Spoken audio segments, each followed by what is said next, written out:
welcome into the Lone Star Varsity Preview Show. I'm Mike Graham. And I'm Brian Navarrete, and we're with the Lone Star Varsity High School sports staff. This show is brought to you by the University Medical Center and powered by AJ Media.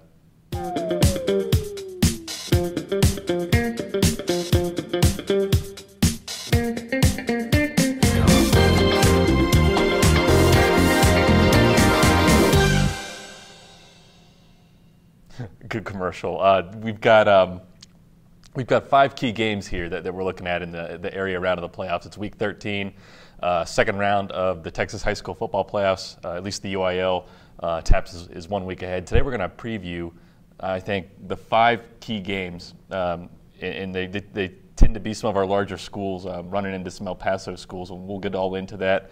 But first we'll head a little bit east, where you've got Estacado, which is 10-1, facing a 9-2 Wichita Falls Hershey team.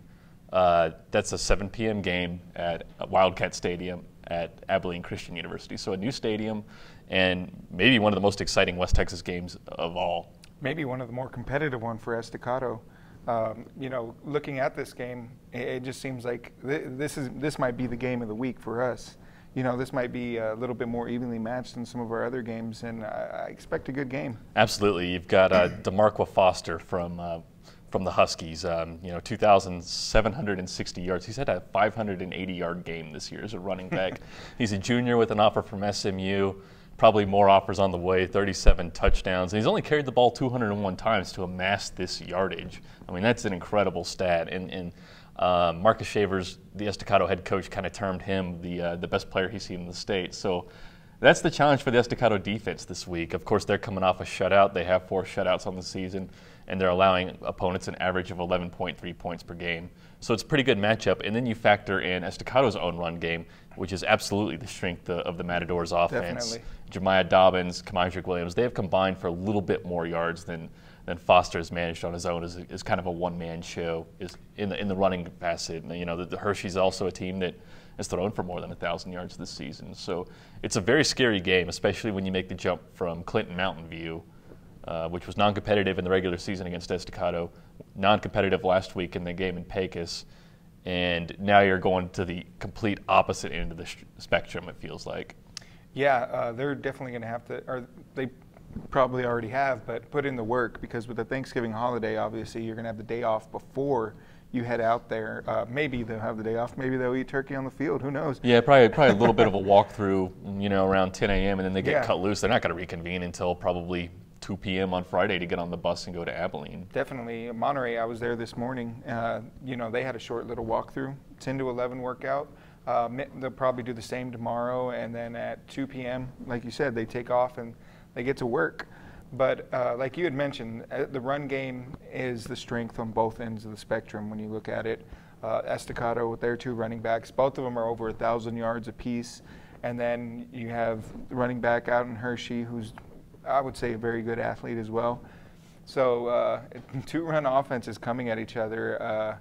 Estacado, we might see them air it out a little bit more in this one than they have in the past. I think that's going to be one of the objectives for Estacado, because there's going to kind of come a point in the season, whether it's Hershey or a higher level opponent, it's going to be able to lock down the running game and force both Sims into some passing, and that hasn't really been a strong suit this season, but it's got to come along.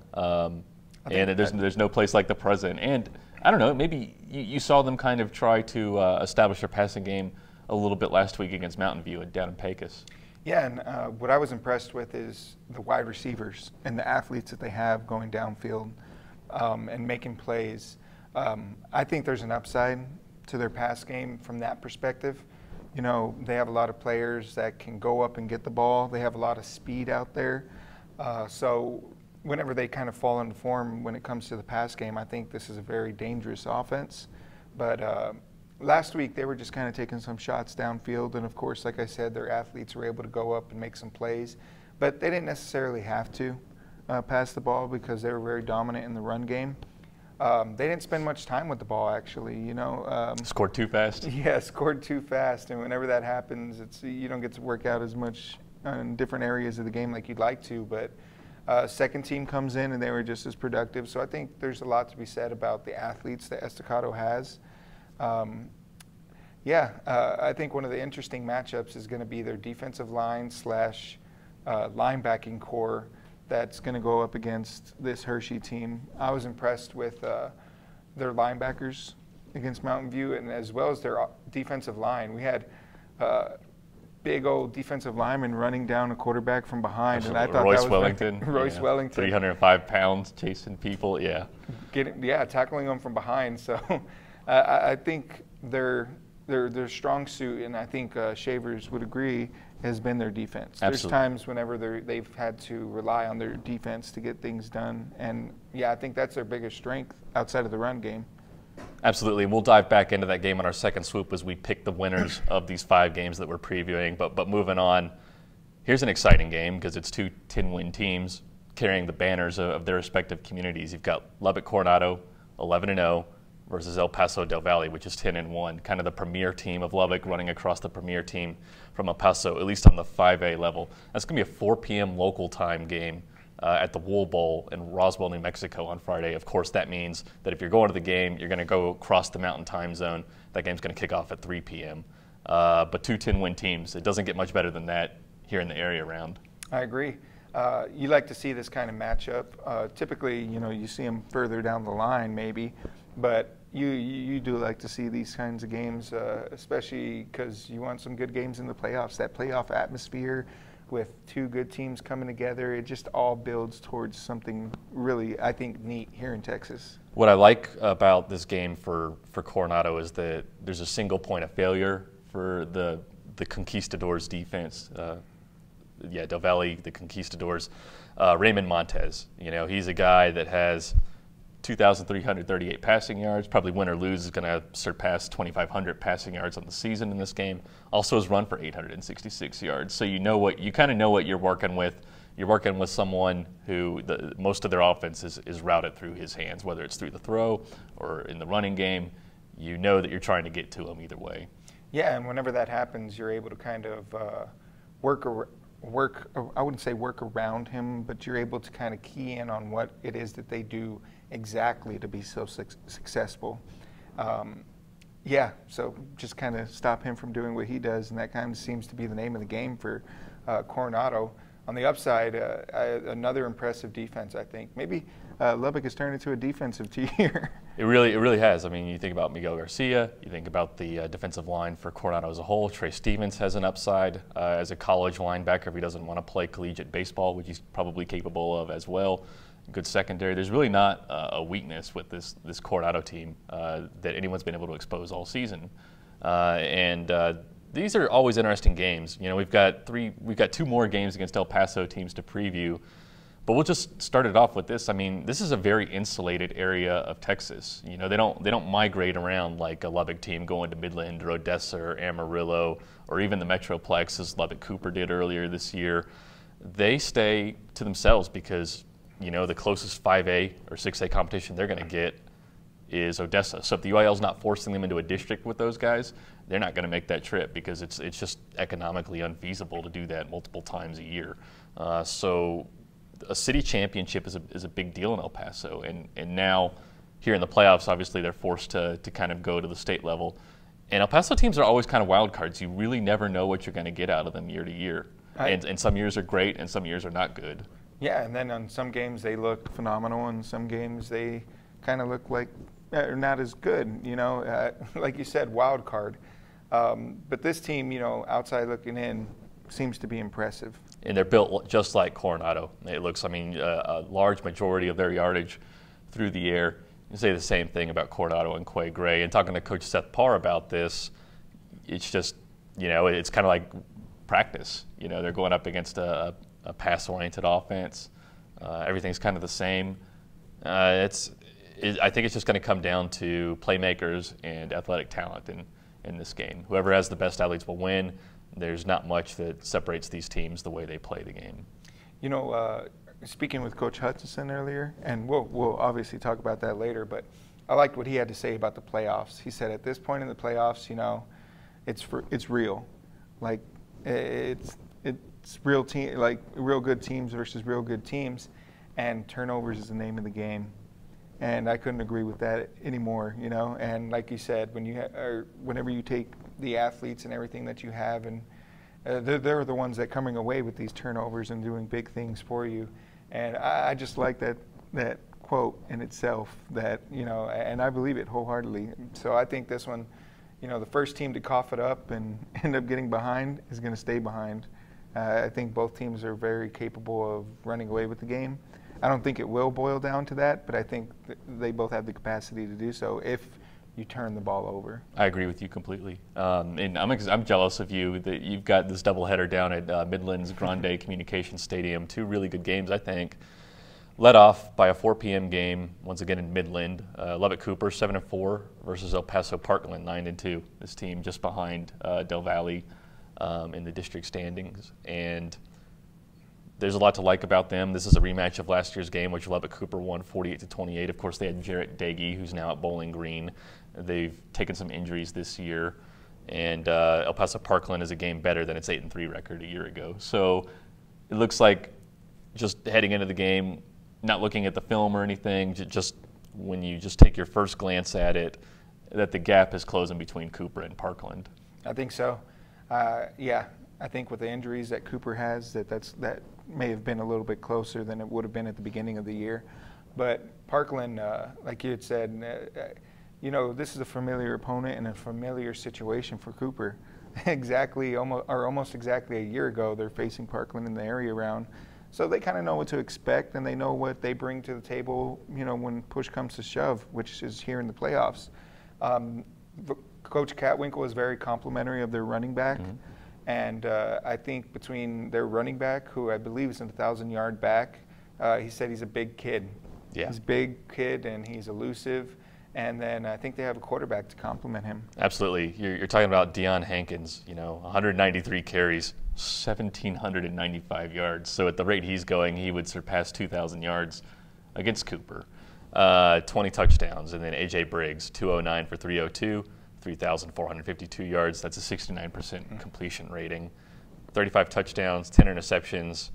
And we talked about this on the podcast yesterday, which you can listen to on LoneStarVarsity.com. A 3.5 to 1 touchdown to interception ratio. It's pretty good. I think you want your high school quarterback to be about 4 to 1, but 3.5 to 1 isn't a bad number at all. No, I don't think so. At the high school level, I think it's a very good number to have. You know, what we, I guess, didn't talk about primarily on the podcast is, you know, we talked about Cooper being injured and, you know, having to deal with a lot of that. But you actually got to see one of their premier players come back last week, I believe, in Jake Kirkpatrick. Mm-hmm. Yeah, Jake Kirkpatrick is back, and he's a guy that hoping to get a last-second look at a Division I school. Has a lot of interest from Division II, some preferred walk-on opportunities. He's a really good player. He came back in Week 9, hurt his leg, and then came back for the Dumas game last week, which they upset the top-ranked team from District 3 5A in their bi-district round playoff contest to get to this round. Yeah, he's going to be looming in the backfield against Briggs. Yeah, and we actually got to sit down break down some film with Coach Catwinkle, which is also on LoneStarVarsity.com if you want to check that out. You know, he kind of breaks down what it is that they were able to do against Dumas, and I think this is going to be a well-prepared Lubbock Cooper team going up against them. Yeah, Brendan Mell, the junior quarterback, in a quarterback battle early this year, really seems to have come into his own recent weeks. Obviously, taking down Dumas would tell you that.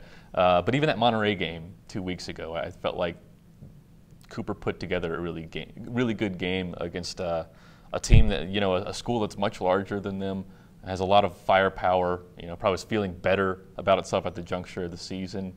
Played a really good game there, and since then they haven't lost a game. You know, Lakeview, Dumas, and we'll see where we're picking in just a couple of minutes. Now, the 8 p.m. game at Midland's Grande Communication Stadium, which you will be there for, is Monterey, 7-4, versus El Paso Andrus, which is 9-2.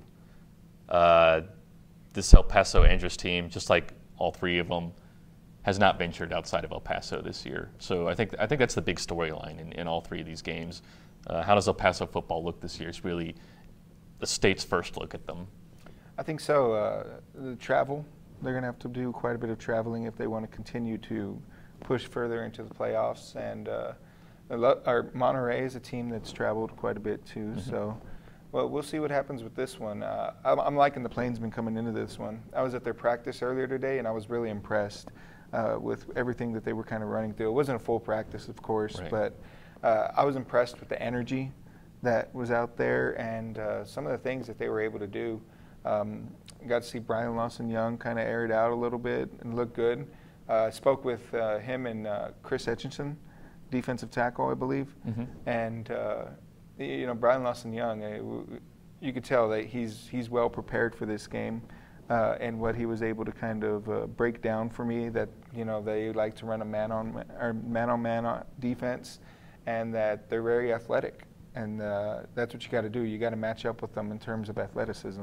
Andrus is a team that's averaging a 45-17 win when you pair all of its points together over the course of the season. I think that this game, just like we've said many times about Monterey this season, comes down to whether they have a fast start or not. Because when they start fast, when they hang 14 or 21 on you in the first quarter, they seem to have it together for the whole game. But if they're slower than that, it takes them a long time to really put everything together. And at this point of the season, I think it's just who they are and who they're going to be. Yeah, that's been the case the last couple games. So I would agree. But the upside to that is when they're on, they're on. Absolutely, yeah. they have a great quarterback. I think you can say Brian Lawson-Young is 1A or 1B with Quay Gray. These are two phenomenal quarterbacks who are still fighting for scholarship opportunities. Both big, both can run, both way past 2,000 passing yards. It's a good year for Lubbock ISD quarterbacks. I think so. Like I said, I was at practice. He's got a pretty big arm, and you know, I was talking with some people out there that didn't necessarily, they weren't used to the culture out here or don't know anything about the team, but they were like, "Is that a lefty quarterback?" Yeah. I said, "Yes, that's a lefty quarterback," and it was interesting. It was interesting, but he's come a long way, I think. Yeah, and it's going to be up to Lawson-Young to break the 17-point average of Andrus. I think, you know, frequently he's the primary runner on top of passing. You know, it's an RPO run-pass option kind of offensive style. One thing that I think gets overlooked about Monterey, though, especially in the games that I've attended of theirs this year, is their defensive backfield. These guys are good for 2 interceptions a game, at least in the ones I've seen. That's impressive. I mean, on any level, 1 interception is fantastic. To be able to average 2 a game, that's phenomenal for this for the secondary. And if the offense can capitalize on what they're bringing to the table, like we said, we're looking at a dangerous Plainsman team. And then the final game on our slate this week is Shallow Water, which is 10-1, running across 9-2 Brock. It's a 7 p.m. game on Friday at Vernon High School. And man, both these teams have represented Region 1 just in the past couple of years. And I think the big story is that Shallow Water's back, because they were not a very good football team last year. Now they're a 10-win team. And really have a great body of work. I mean, you go back to their non-district, they only have 1 loss, and that was to Estacado, which is a full classification above them. And then you've got Brock. Brock kind of is the center point of really, I think, Region 1's 3A Division 1 hotbed. You know, everything west of Weatherford, and then kind of goes over to Brock, and then up to the Wichita Falls, Vernon-ish area. And they play really good football there, and frequently that's where you get your Region 1 champion. So who do you like in this game? Well, I'm not going to pick quite yet, but I'm going to go ahead and talk a little bit about Shallow Water. And you were right in what you said, and I'm going to quote you on that. Shallow Water's back. This is a team that had a bad year last year, but before that, they were a really good team. For 2 years almost, at least when I was covering them, they were good, and it seems like they're back. Cutter Sparks spearheads the offense, and he does a good job on both aspects and throwing it. I'm impressed with his mechanics and the way his arm in general. And then what's so hard to defend with Shallow Water is it's not just Cutter Sparks either. It's a whole bunch of athletes that contribute, that can make huge plays, and defensively they're real hard-nosed. They hit hard, and yeah, I was just impressed with them against Muleshoe. You know, Hayden Vanderos and Braxton Gerardo, who plays defensive defensive end for them. They're all kids who contribute big time. Brody Hendrick, always impressed with Brody Hendrick. He's a real athlete. He's smaller than most, or not than most, but he's not as big as these 6 foot or whatever. But he hits like it. Mm-hmm. He hits like it and he runs like it. He's just a strong kid, and so is Cutter Sparks. He'll do anything in his ability for that extra yard. And that's what's impressed me the most about Shallow Water is that these athletes really step up in their roles. And I think it's going to be a good game against Brock. But, yeah. When I tried to make an argument for Shallow Water, it's that Brock hasn't exactly been consistent this year. They played some tight games. They lost to Breckenridge the final night of the regular season. Breckenridge, finished its season 5-6, kind of just a middle-of-the-road team. And Shallow Water has definitely been consistent. They gave Estacado a pretty decent 3 quarters, and other than that, I mean, you look at their non-district even before they got into their district and took care of all those guys in pretty easy fashion. You had Levelland, you had Lubbock High, which is a 5A school. You had Idalou on statewide TV. They played some good teams. And going back a little bit, Levelland's no slouch. Yeah. So that was an impressive win. And I think with all that said, I think we're ready to pick these, and I guess we'll start in the order that we began the show and go back to Estacado, which is 10-1 against Wichita Falls Hershey, 9-2, 7 p.m. Friday at Abilene Christian University. This might preface my pick for Coronado, but the same with last week. You got to go with the hot hand, and I'm liking Estacado right now. I think it's going to be a close game. I think this is going to be one of the closest games Estacado's had to play. But if they can get that passing element down, then that offense is going to be almost unstoppable. And their defense, like we mentioned earlier, they've been able to step up and do big things. Last week, I believe they forced 4 takeaways, 3 interceptions, a fumble recovery. So if they can continue to do that this week or carry that momentum over, I see the Matadors winning this one. Yeah, my big question about Estacado in this one is how hard have they really been pushed this season? We don't know. And we're about to enter the phase of the postseason where we're going to find out, because in quick succession, either Stephenville or Argyle is going to come down the path. A couple of good teams in the third round playoff game. They're either going to play Andrews or Decatur. Those aren't slouches. And I look at this game and I look at Foster, 2,760 yards. I'm like, oh man, he's probably going to burn that defense a couple of times. But when you turn on the film, Foster's a phenomenal football player.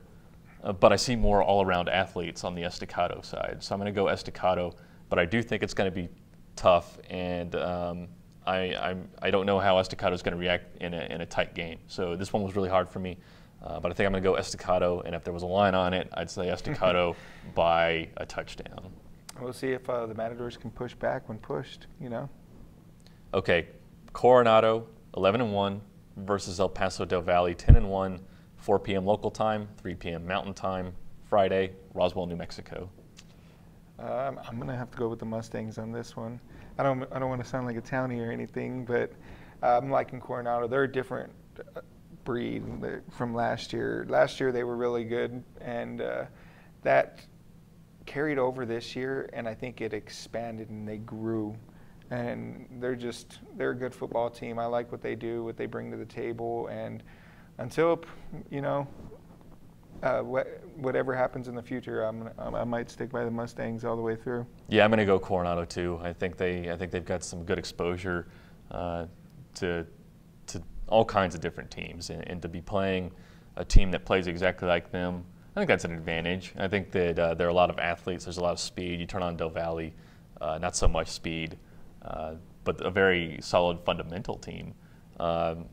This one might surprise people. I think that it might be a closer game because usually write off El Paso teams to the West Texas teams, then turn around and write off the West Texas teams to the Metroplex teams.